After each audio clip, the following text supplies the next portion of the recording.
Ustedes saben que la historia clínica es un documento, ¿no?, que sirve para el examen sistematizado y cuidadoso y que tiene datos ofrecidos por el paciente en forma también sistematizada. ¿Okay? Esto es la historia clínica. La definición también la tienen ustedes, es un documento médico legal que contiene los datos. Acá es muy interesante porque ya estamos al final de la asignatura, entonces podemos hablar 5 biopatológicos de un paciente. Ya no solamente estamos hablando de la historia clínica como tal, sino de todo el contexto de lo que es una historia clínica en este momento, siglo XXI, ¿no?, en la cual se tiene que mantener la parte clásica, que debe ser escrita de forma clara, precisa, detallada, de los datos relativos al enfermo, los anteriores, los actuales y sus personales y familiares, ¿no? Debe servir un juicio definitivo en la historia de enfermedad actual, ¿no? Se dice también, por otro lado, desde el punto de vista ya de darles a ustedes motividad para que lo hagan, no deben dejar de hacer una historia clínica, es que es el arte de ver, oír, entender y describir la enfermedad humana. Yo tengo la obligación de conversar con mi paciente, con el paciente, con la persona enferma, con el paciente que tiene síntomas y signos. Yo debo conversar, no solamente examinar o buscar laboratorio. Tengo que conversar con el paciente para poder entender los elementos propios de ello. A estas alturas del partido, ya cuando estamos llegando al final del ciclo, les diré que la historia clínica se puede especializar, ¿verdad? En los momentos actuales, ya esta historia clínica clásica que les hemos enseñado y que es el base de todas las historias clínicas, pues bien, de acuerdo a las circunstancias, esta historia clínica puede convertirse en una historia clínica de emergencia, de consultorio externo, de hospitalización. También hay historias clínicas que están diseñadas con todo lo que les hemos conversado para hacer una visita domiciliaria, que no es lo mismo que tenerlo en el hospital. Una historia clínica de urgencia con un paciente que está siendo movilizado en una ambulancia, un paciente que está siendo llevado a que se le haga un procedimiento. Ahora se hace procedimientos sin necesidad de llegar a operar, las endoscopías, las proctoscopías. Todos estos elementos necesitan que el médico previamente esté conversando con un paciente. Por lo tanto, la historia clínica puede convertirse en una especialidad de procedimientos intervencionistas. Desde el punto de vista de la edad del paciente, tenemos historias geriátricas, pacientes por encima de los 65 años, que ya tienen estructuras de enfermedades previas, los pediátricos que también tienen estructuras previamente establecidas en relación al embarazo, y las historias clínicas en pacientes que ya tienen un diagnóstico en el cual ya no hay cura, que solamente le vamos a dar calidad de vida, le vamos a dar atención básica para que puedan sobrevivir el tiempo que Dios quiere que estén con nosotros. En este caso, una historia clínica paliativa. Entonces, la historia clínica es muy importante por ello, ¿no? Todo ello para decirles también de que el propósito, ahora sí, de la historia clínica neurológica. Ya no hablo de la historia clínica general, sino neurológica. Una historia clínica bien hecha desde el punto de vista neurológico va a servir al médico ¿para qué? Para detectar la presencia o ausencia de algún trastorno de la esfera neurológica. Va a servir para localizar el grado y extensión de la lesión. Miren que en neurología es importante esto, establecer el diagnóstico desde el punto de vista etiológico, fisiopatológico de la lesión. Orientar hacia una terapéutica adecuada. En la parte neurológica, los calmantes son muy frecuentes, pero los tratamientos son específicos y por lo tanto la historia clínica nos va a ayudar en eso. Y finalmente, la historia clínica nos va a servir para valorar pronóstico. ¿Qué significa pronóstico? Si este paciente se va a recuperar o no. Y si se recupera, ¿cuánto de limitación funcional va a tener en los miembros? O sea, vamos a ver, ¿no?, la parte rehabilitadora. La historia clínica, por lo tanto, en la parte neurológica es más acuciosa. ¿Por qué? Porque se va a valer de todos los elementos que hemos revisado anteriormente, ¿no?, general, respiratorio, cardiovascular, gastro, uro, para poder hacer una adecuada descripción de la historia. Entonces, la historia clínica neurológica, por eso es al último, neurología es al final, nos lleva a saber todos los elementos previamente establecidos que hemos conversado a través de este curso. Y también de los otros cursos, algo parecido va a ser en ellos.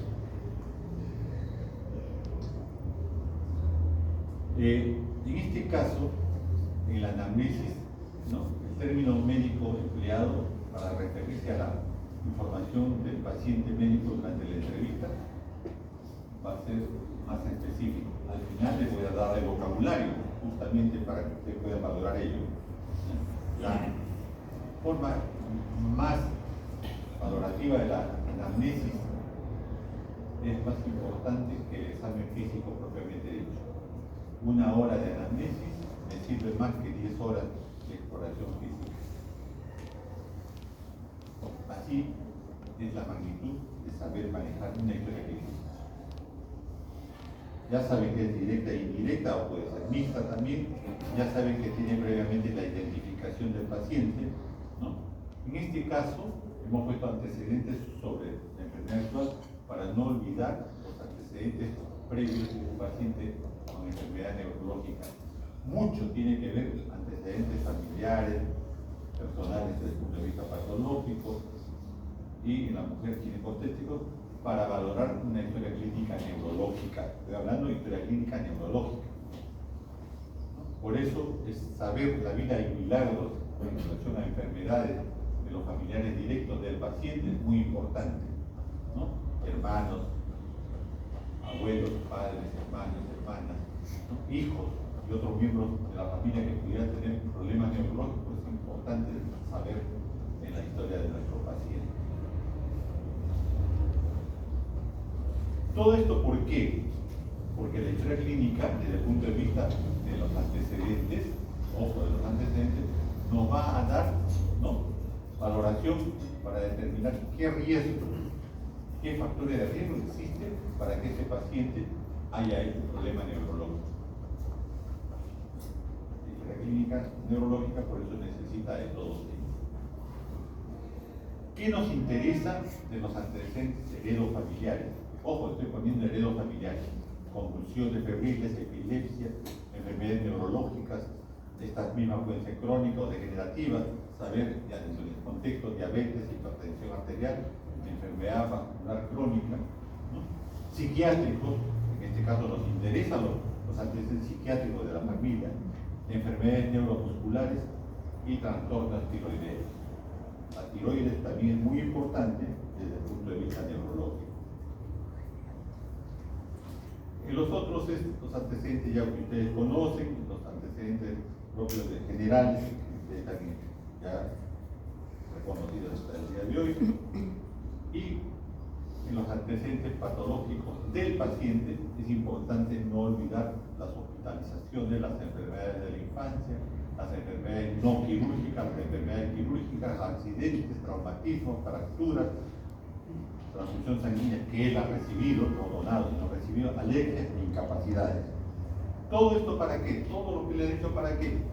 Para que sepamos finalmente si ha habido o no convulsiones febriles. Sepamos estrictamente síntomas y signos neurológicos. Para saber si ha habido traumatismos encefalocranianos. Para saber si ha habido accidentes cerebrovasculares.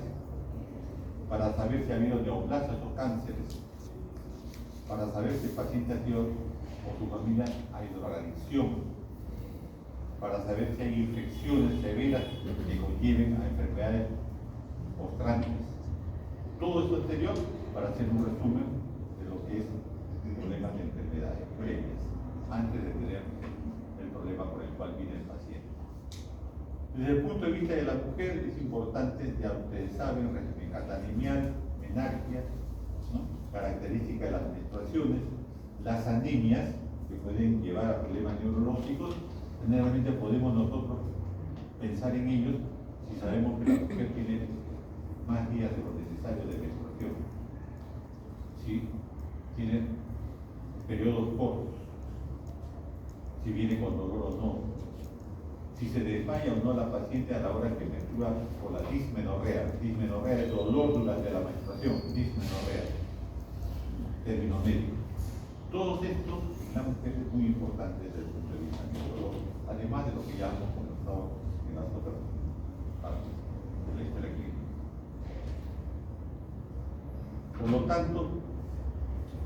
enfermedad actual es importantísima, ¿no? Desde el momento en que está cursando los síntomas y signos, y por lo tanto habrá que concluir en que el tiempo de inicio y el estado actual del paciente en relación a los síntomas y signos, con todo lo que les he conversado, tiene que tener una adecuada descripción del mismo. La enfermedad actual, nuevamente conversamos, es el centro de la historia, es la parte más importante de la historia clínica. La narración debe ser lúcida, sucinta, cronológica, la línea del tiempo. La última historia que nos presentaron en el conversatorio me gustó. El fondo es discutible, puede ser mejorado, pero el esquema, de hecho, esa es la historia clínica. Ténganlo siempre a la mano. El esquema muy bien llevado. Pues bien, con todo ello pasamos a hablar de síntomas y signos propios de la enfermedad actual inicial, de lo que podemos preguntar a un paciente. La gran mayoría de pacientes que tienen problema neurológico, propiamente dicho, vienen por cefalea, por dolor de cabeza. Y en la gran mayoría de ellos, esta cefalea, que es el dolor de la cabeza, y que puede pensar que es gravísimo, solamente representan el 1% su gravedad. El resto es sintomático, mejorable, curable. Solamente el 1% de esa cefalea reviste gravedad y necesita un estudio y un diagnóstico profundo para el tratamiento. El 1% nada más. ¿Qué cefaleas se van a manejar en forma tranquila sin que lleguen al 1%?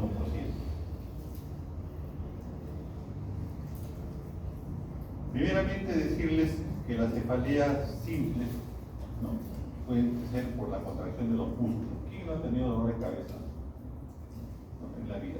Contracción muscular, los músculos del cráneo, ¿no?, que conllevan a cansancio visual, que conllevan a problemas tensionales.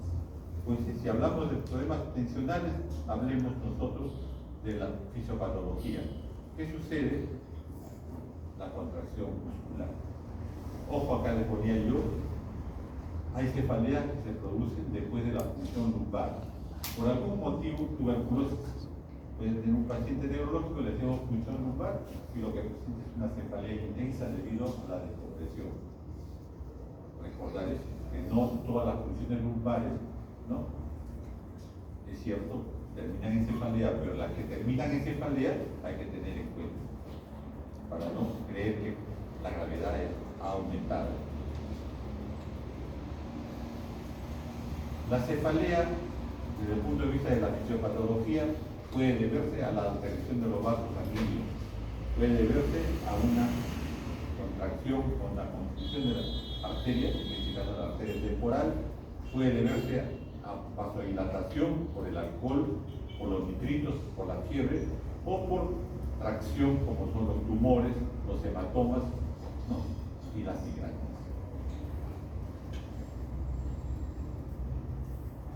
Puede deberse más gravemente a ese 1% que estamos diciendo, por irritación meningia y porque hay infección hemorrágica y antecedentes de radioterapia. En ese sentido, el 1% nada más.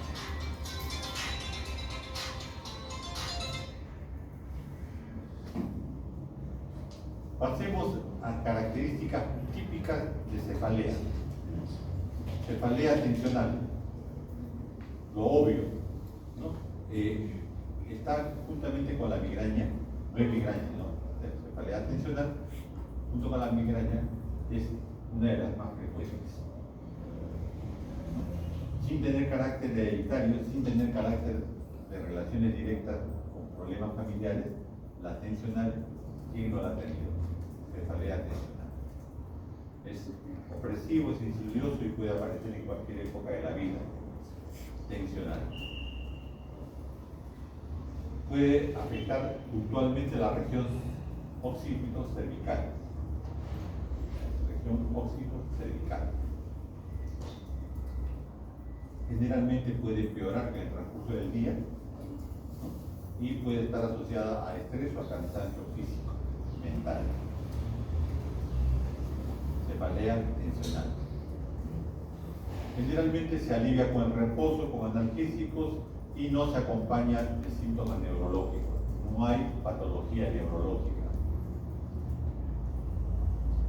La segunda, esta sí es muy interesante porque es muy frecuente ver la migraña o jaqueca. Generalmente la persona que lo sufre, preferentemente la mujer, lo tiene de 1 a 4 episodios por mes, ¿no? Y puede ir disminuyendo en el tiempo. Puede iniciarse en cualquier momento de la vida, se produce intencionalmente, invalida a la mujer porque es generalmente dado en la mujer, ¿no? Se inicia en la juventud. Es muy infrecuente la jaqueca o migraña en mujeres mayores. La característica es que la cabeza es pulsátil, puede ocupar toda una hemicara intensamente. Puede durar varias horas, pero en la primera hora es lo más intenso que tiene la mujer. Está asociada a la mujer. Invalida totalmente la enclaustra. Las actividades normales ya desaparecen transitoriamente. Hay alimentos que pueden desencadenar o pueden aumentar la jaqueca. Los alimentos, las carnes frías, los chocolates, el alcohol. En los ambientales, utilizar luces brillantes, sonidos intensos, ¿no? Pueden producir cefaleas y por lo tanto asociadas a migraña. Pacientes que por trabajo tienen que levantarse a cada momento, cuidadores, estudiantes de medicina, de enfermería, que tienen que hacer guardia, que tienen que dormir minutos para seguir pacientes, podría desencadenar migraña. También se asocia a la menstruación y a la ovulación. Pacientes que tienen menstruación dolorosa, como es la dismenorrea, pueden ir asociadas a migraña.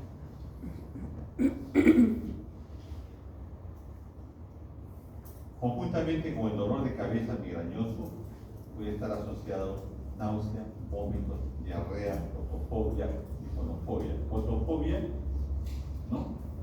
Intolerancia a la luz. Y fonofobia, intolerancia al sonido. Se describe dos tipos, clásica y común. La clásica se acompaña de un aura. ¿Qué significa el aura? Que la paciente siente que ya le va a venir la migraña. Comienza a dejar sus cosas en orden, porque dice, me va a suceder esto, yo no voy a poder estar en este momento contigo, me vas a cuidar esto, y yo regreso 2 días para que me pase el dolor de cabeza.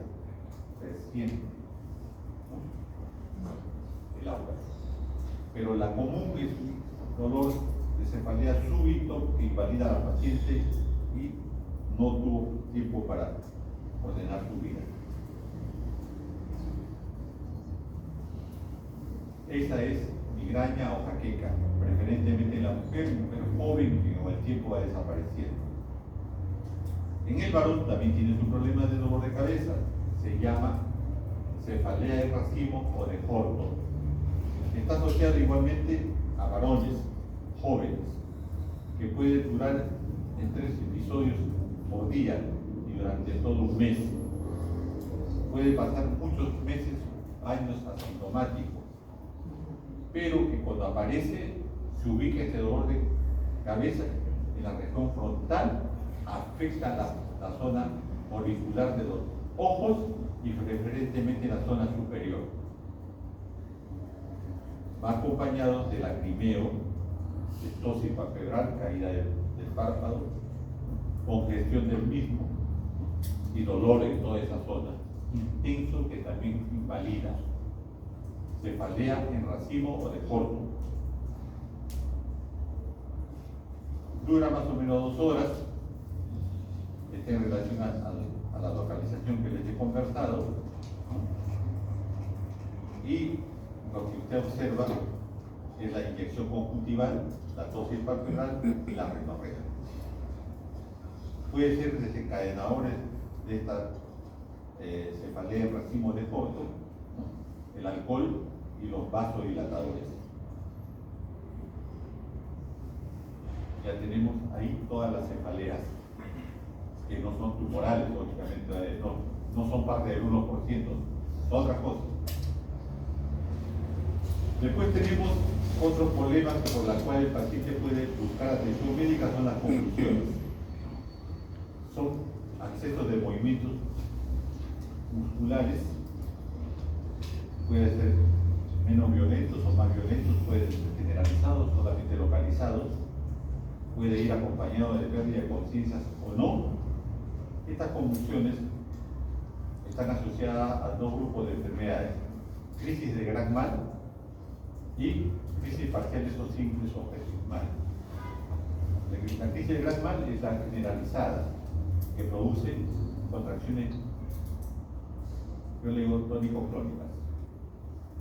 Y las crisis parciales o simples, que solamente afecta a un grupo muscular, focalizada, puede ser el brazo, puede ser la mano, puede ser una pierna, solamente un grupo muscular, puede ser una hemicara también, las convulsiones.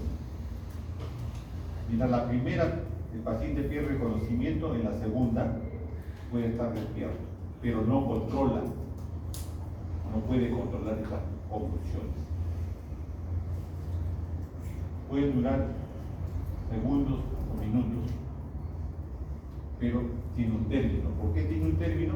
Porque se logra neutralizar a la rehabilitación total del sistema nervioso. Algunos de ellos, el gran mal sobre todo, puede asociarse al aura. El paciente también igualmente sabe que ya le ha venido las convulsiones, se baja del micro, se baja del ómnibus, corre a una tienda, corre a un sitio a sentarse y pide por favor que lo auxilien. Y es más, algunos pacientes ya conocen su problema y ya andan con su medallita, plaquita, con el teléfono y con las indicaciones para que lo ayuden. Entonces, las crisis suceden a lo largo del tiempo. Pueden ser de intervalos cortos o pueden ser de intervalos largos, que sucede 1 año, 2 años después. No hay una relación directa. Las epilepsias asintomáticas, las epilepsias idiopáticas, son los tipos de epilepsia. Generalmente estamos hablando de las asintomáticas, en las cuales la recurrencia se debe a alteraciones estructurales desde el punto de vista cerebral. Y las idiopáticas, ¿no?, que solamente están en tendencia constitucional o genética. Esto es un gran problema con la epilepsia. Nosotros generalmente decimos paciente epiléptico no debe. Los tienen, pero lo ideal es que no los tengan para cortar esa secuencia de esta enfermedad que es bíblica. En la Biblia ya nos hablaban de epilepsia. Otro síntoma es el síncope. En este caso hay pérdida súbita de la conciencia. ¿Por qué? Porque se produce una disminución temporal del flujo sanguíneo cerebral. Hay un espasmo en la carótida. Súbitamente el paciente se desvanece, pero al mismo tiempo se recupera espontáneamente. Más frecuente en la mujer que en el varón. ¿Por qué se produce? Porque puede ser un vaso vagal, que es la más frecuente, ¿no? No se sabe exactamente qué lo conduce a ello, pero se sabe que hay un espasmo carotidio que impide justamente llegar la sangre de forma adecuada, transitoriamente, momentáneamente. Se puede acompañar de hipotensión, de bradicardia y de diaforesis. Las personas o familiares que acompañan a este tipo de síncope nos cuentan que ha sucedido ello. Pero la idea final es que el paciente debe ser colocado en el cúbito dorsal con las piernas levantadas. Lo colocamos en un confortable y con las piernas levantadas, porque rápidamente recupera la conciencia y no pasó nada. Que buscamos atención médica inicialmente cuando es súbito Y el primerizo sí, pero después ya el paciente sabe que esto no tiene mayor problema estructural y por lo tanto sabe vivir, aprende a vivir con lo que tiene. Finalmente tenemos las crisis psicógenas histéricas. En este caso, más frecuente en la mujer que en el varón, ¿no? Se provoca una hiperventilación, la misma conlleva la alcalosis y por lo tanto, la alcalosis respiratoria y por lo tanto hay pérdida de CO2. Se pierde el estado, no de vigilia, sino el estado de respuesta adecuada y se ven y se sienten parestesias de manos, rostros y pies y pueden aparecer un espasmo palpopedal. Esto lo van a ver ustedes con mucha frecuencia en las emergencias de los hospitales o de los centros de salud, en que la mamá o el familiar trae a una jovencita, a una persona de edad menor, en estados en el cual la paciente está mirando al cielo o está durmiendo, sus funciones vitales están totalmente normales y solamente tener paciencia. Muchas veces a los estímulos del alcohol a la nariz despierta o colocándole una inyección de agua destilada. El dolor que produce la inyección corta todo el proceso histérico que tiene la paciente, porque es más frecuente en la paciente en mujeres que en varones, y puede volver a la vida normal. Lógicamente, hay que preguntar, para no equivocarse, por acontecimientos previos que haya sucedido anteriormente, igual que el momento, ¿no? Que haya sucedido con aura o no. La cuestión es que nosotros tenemos que hacer historia clínica, siempre historia clínica. Hay que preguntar por estados positales, o sea, cómo queda después de haber pasado la confusión, después de haber pasado el problema de estos hechos. Generalmente hablamos posictal al estado transitorio entre el problema de la confusión, entre el problema de la histeria, entre el problema vasovagal y el momento en que tiene ya totalmente recuperado todos sus elementos formales, que se llama estado posictal. No es que el paciente se levante y se va, hay un estado de recuperación y a eso se le llama posictal.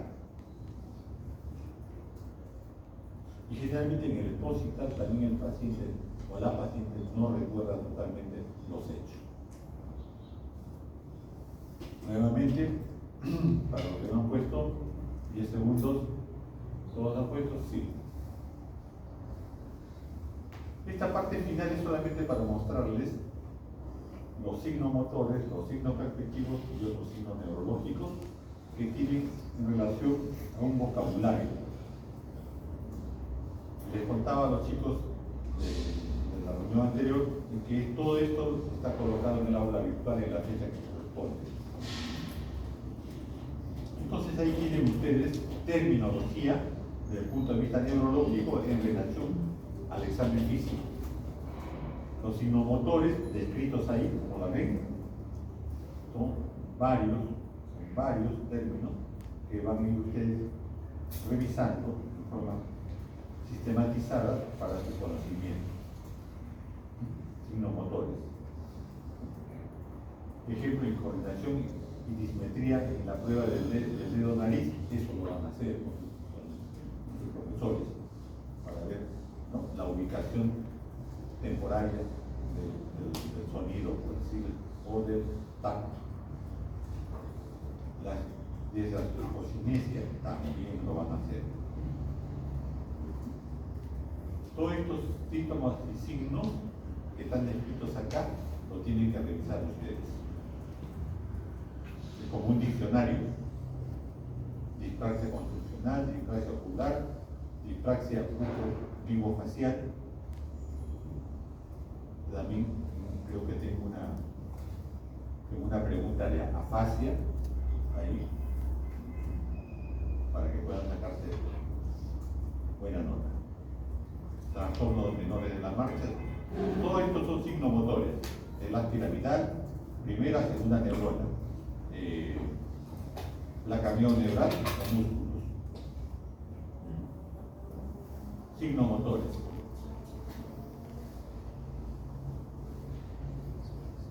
signos perspectivos, también tiene hoy ahí la radiestesia, que es muy frecuente escribirlas, las somatognosias, muy frecuente escribirlas, las agnosias, muy escritos también en los libros, también como un vocabulario para que ustedes conozcan y lo que encuentren en sus pacientes lo puedan tipificar de acuerdo a este diccionario. Ok, es lo que les quería contar el día de hoy. Muchas gracias.